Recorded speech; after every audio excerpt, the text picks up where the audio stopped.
I once believed my life was uncomplicated. Never boring, just comfortably predictable. After 25 years of marriage to Sophia, we had established a rhythm that felt dependable. We were attuned to each other's quirks, moods, and daily routines. Our lives unfolded in a gentle cadence. Morning coffee together, a quick check-in during lunch, shared dinners, and a glass of wine while watching the evening news. It wasn't glamorous or exceptional, but it was our life, and I genuinely thought it was working. At least that's what I believed. With both of our children away at college, the house had become quieter, at times even unsettlingly so, but we filled that silence with one another, exchanging light-hearted jokes, sharing casual touches, reliving stories we had told countless times that still brought smiles to our faces. I felt confident she knew me better than anyone else ever could. Perhaps I clung to that belief too tightly. Then came that unforgettable Thursday evening. We were on the couch as usual, the television casting a muted glow in the background. Sophia held the remote in her hand. Suddenly, she turned toward me and asked, "Can I say something without you freaking out?" I chuckled lightly, thinking it was just one of her quirky questions. Her usual way of introducing those peculiar conversations. "Sure," I replied, intrigued. She let out a small, nervous laugh. "I mean it. Just promise you'll hear me out." I nodded, urging her to continue. After a brief pause, she posed a question that struck me like a bolt from the blue. "What would you think about opening our marriage?" Initially, I assumed she was joking. My laughter lingered, waiting for her to share a smile, but her expression remained serious and unyielding. I blinked in confusion, struggling to comprehend her words. "Wait, what do you mean by that?"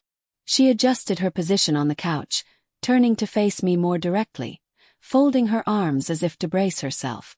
"Maybe it's something we could explore together just once. Nothing too serious, just to see." The word explore hit me hard like a punch to the chest.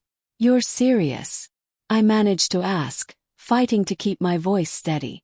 "I'm not saying we have to," she replied quickly, "but maybe we could discuss it." My heart pounded in my chest, even as I tried to maintain a calm demeanor. "Where is this coming from?" She looked away for a moment, gathering her thoughts. "I've been thinking," she began. "We've been together for a long time, Bruce. I love you, you know that. But maybe we've become too comfortable." Her words stung. "So, you're bored?" I said flatly. "That's not what I said," she countered, though the implication hung between us like a dense fog. "I just want to feel something different," she continued. "Not with someone else instead of you, but with you. I want us to share the experience." I found it difficult to meet her eyes, choosing instead to fixate on the television, though I wasn't truly watching anything. I was simply trying to keep myself composed. That night, I lay wide awake, staring at the ceiling while she slept beside me as if nothing had changed. Yet everything had altered. The phrase, "open our marriage," echoed in my mind like a song I couldn't turn off. We had weathered so much together, raising children, managing careers, facing health scares, and enduring the everyday grind of life. Now, she wanted to explore as if we were college students testing boundaries. I waited a few days, hoping she would bring it up again, perhaps claiming it had been a joke or that she had simply had too much wine. But she acted as if the conversation had never occurred, as if she hadn't detonated a bomb in our living room. By Sunday, I could no longer remain silent. While we were in the kitchen washing dishes, I closed the dishwasher with more force than intended. She looked up, concern skimming her features. "You okay?" she asked. "No," I replied honestly. She leaned against the counter, arms crossed. "It's still bothering you?" "Of course it is." Snap. "You just asked me if we should sleep with other people, Sophia. That's not something you can just toss aside."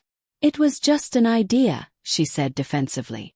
"We don't have to turn it into a whole thing." "Not a whole thing." I stepped closer, my voice tightening.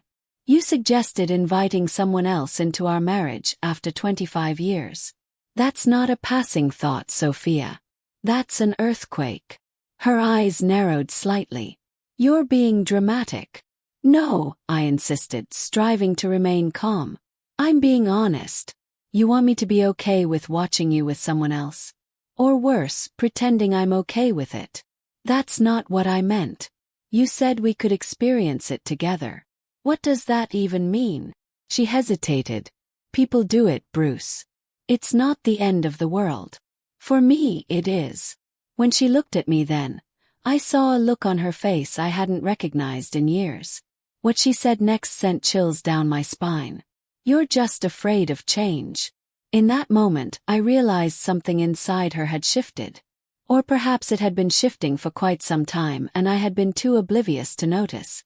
I wanted to believe it was a temporary phase. Some midlife itch she needed to scratch.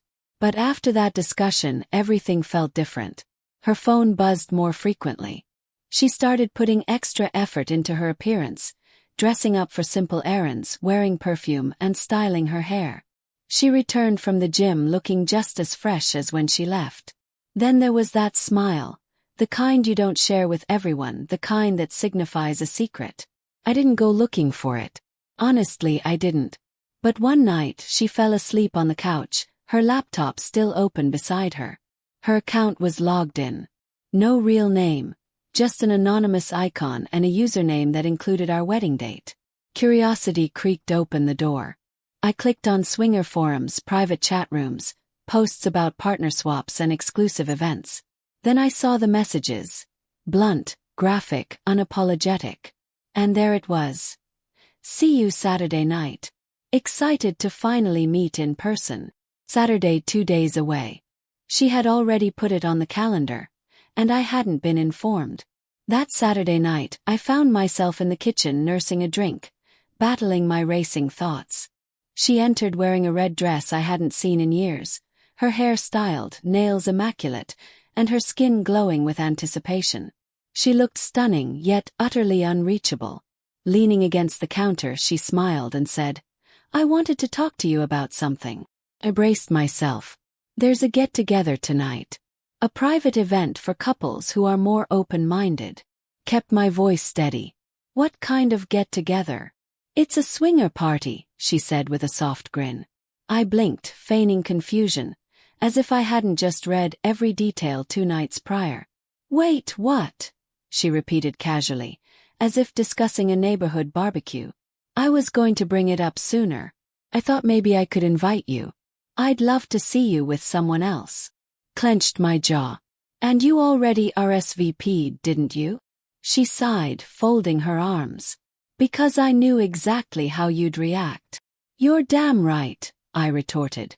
You made that decision without even consulting me. We're supposed to be a team. You can't spring this on me and expect me to smile and play along. You're stuck in some outdated idea of what relationships should be, she shot back. This isn't the 50s, Bruce. Couples do this. It brings them closer. I stared at her, disbelief flooding my senses. Do you really believe that? Her eyes remained unwavering.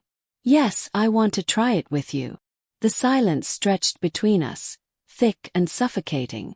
Then I made my stance clear. If you leave this house tonight and go to that party, we're finished. Don't come back expecting to talk it over. This isn't something we can patch up afterward. She looked stunned, clearly unable to grasp the weight of my words. You're serious. Dead serious, I affirmed. She exhaled slowly, her gaze dropping to the floor. Then, without another word, she brushed past me, grabbed her purse and walked out the door. The silence that followed felt final, not temporary. I remained in the dim kitchen, frozen and gripping the edge of the counter as if it could prevent me from shattering. I couldn't pinpoint when I had stopped recognizing her. Was it last month? Last year? 5 years ago? I didn't know anymore. At 1:42 a.m., I heard the familiar sound of the garage door. She had returned. Yet, I didn't get up or inquire where she had been. I simply listened to the sounds.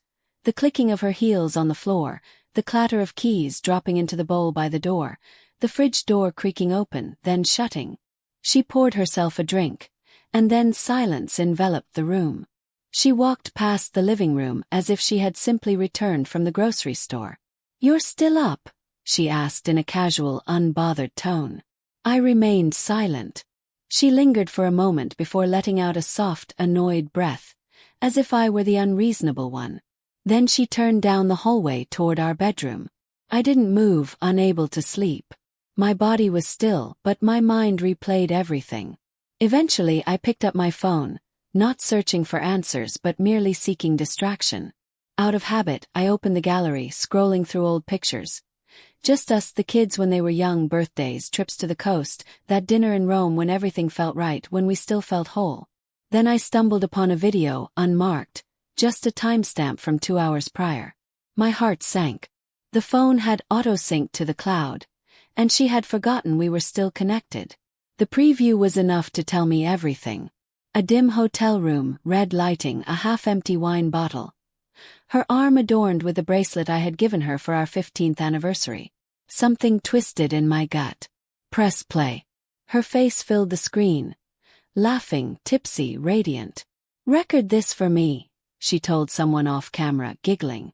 "I want to remember it." She stepped back, and 3 shirtless men came into view, their hands all over her, treating her like a trophy on display. She didn't shy away. She leaned into their touch, kissed one, then another, whispering something to the third that made him pull her closer with a grin. She looked more alive than I had seen her in years, as if she had shed the weight of our life together. I couldn't finish the video. My thumb hovered over the screen before finally pressing pause.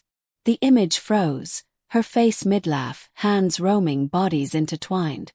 I set the phone down, the screen fading to black in my lap. The silence in the room felt suffocating. She hadn't just betrayed me, she had celebrated it. She recorded herself in the act, smiling, radiant, as if it were a memory to cherish. This wasn't a mistake. It was deliberate. When dawn broke, I emerged from the guest room, my clothes rumpled from a sleepless night spent staring at the ceiling. Sophia was already in the kitchen, humming as the coffee brewed. She moved about as if completely carefree, as if she had spent the night at a luxurious retreat. Upon seeing me, she offered a soft smile and nudged a steaming mug across the counter. "Morning," she said gently. "I thought we could go for a drive later, maybe lunch by the lake." I didn't respond, merely observing her. The cheer in her expression faltered. "What's wrong?" she asked, her voice dropping slightly. I pulled out my phone, placing it face down on the table, and spoke with an even tone. "Sit." She hesitated but ultimately slid into the chair across from me. A flicker of recognition crossed her eyes. Perhaps she sensed the impending storm. I tapped the screen and the video resumed, sound on. She watched in silence as her own laughter filled the room, undressing her strangers, allowing herself to be touched, admired, and devoured as if she had no husband, no children, and no home waiting for her. She didn't flinch, didn't offer explanations. She merely observed. When the video concluded, I powered off the screen and locked eyes with her. "I didn't know it would sync," she whispered. "I don't care," I replied. "You still did it, and you enjoyed every second." Tears welled in her eyes as she reached across the table, but I leaned back, out of her reach. "I made a mistake," she said, her voice trembling. "I just wanted to feel something different. I wasn't trying to hurt you." "No," I said coldly. "A mistake is forgetting to lock a door. This was a decision. You made plans. You dressed up. You smiled into that camera." She stood abruptly, pacing the kitchen as if she could outrun the truth. "I've been confused, disconnected. I don't know who I am anymore, but we can fix this. Counseling, a fresh start." I interjected with one question. "Then why were you smiling?" Her mouth opened but no sound came, just an uncomfortable silence. I rose slowly, feeling an eerie sense of calm wash over me. "I'm done." She rushed to block my path, arms outstretched like a barricade. "Please don't throw everything away over one night. We have a family, a life." "No," I said, stepping past her, my voice low. "You threw it away the moment you walked out that door." She called after me, pleading and sobbing, but I refused to look back. I climbed into my car and drove aimlessly, the open road stretching out before me, the hum of tires against asphalt mirroring the emptiness I felt inside. My phone buzzed incessantly. Texts, missed calls, voicemails, each more desperate than the last. I'm sorry. It was a mistake. It didn't mean anything. But I had witnessed her eyes, her laughter, the way she touched them. It meant something more than me, more than everything we had built together.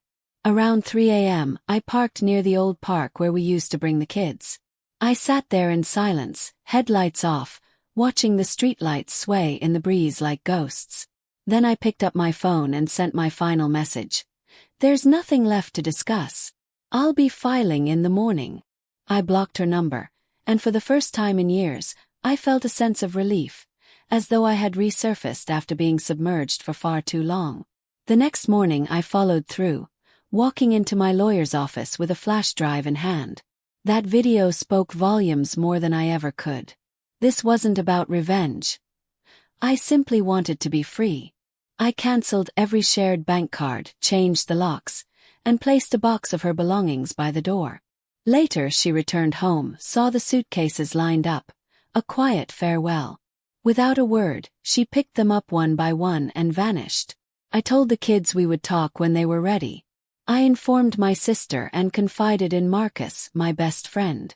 I refused to hide. This was no longer my burden to carry. 2 days later she returned, standing at the screen door looking hollow and exhausted. "Bruce," she said, her voice raw. I froze, unsure how to respond. I nodded slowly, a potential starting point slipping away. I thought doing something reckless might make me feel alive again. And did it? Yes. She shook her head, her eyes dull. No, I just feel sick. Her gaze wandered past me toward the house. Can I come in? I shook my head. Not anymore. She recoiled as if I had struck her. What about the kids? They'll know what happened, and they'll form their own opinions. She opened her mouth, but I quietly shut the door. That was the last time she stood on my porch. 6 months later, the divorce was finalized. Clean-cut, devoid of drama. During mediation, she broke down, pleading for a delay, insisting we still had a chance. But that video left no room for negotiation. It laid everything bare in cruel clarity. We divided what needed to be split. I kept the house. She moved into a condo near the highway. I didn't inquire how she was managing it financially. I didn't care. The kids struggled to adjust, but eventually they came around. I never spoke ill of her, allowing them to form their own conclusions. Days passed, and the house grew quieter. Not empty, just more tranquil. I began taking long walks and dining on the back deck when the weather permitted, discovering still moments to breathe. One day I caught myself laughing. An actual laugh, not a forced chuckle. Surprised me. Then one afternoon, while dragging the garbage to the curb, my neighbor Dean approached me. "Hey Bruce. Mind if I say something?" he asked. "Go ahead," I replied. "It's about Sophia before everything happened. I used to see her leaving a lot during the day. Sometimes a guy in a black car would pick her up, same guy a couple of times a week. I didn't think much of it then, but after the divorce it felt wrong. I should have spoken up." "You didn't do anything wrong," I reassured him. In that moment something inside me released. It wasn't just about that night in the hotel. She had been living another life long before then. The party had simply been the moment she stopped pretending. I no longer felt anger. I felt liberated. She hadn't lost herself. She had quietly departed, piece by piece, until nothing of her remained. Yet here I was, still breathing, still believing. That evening I sat on the porch with a drink, watching the sun dip below the rooftops. We used to share this space, sketching our future together. Now it was just me, and surprisingly it didn't feel empty, it felt like freedom.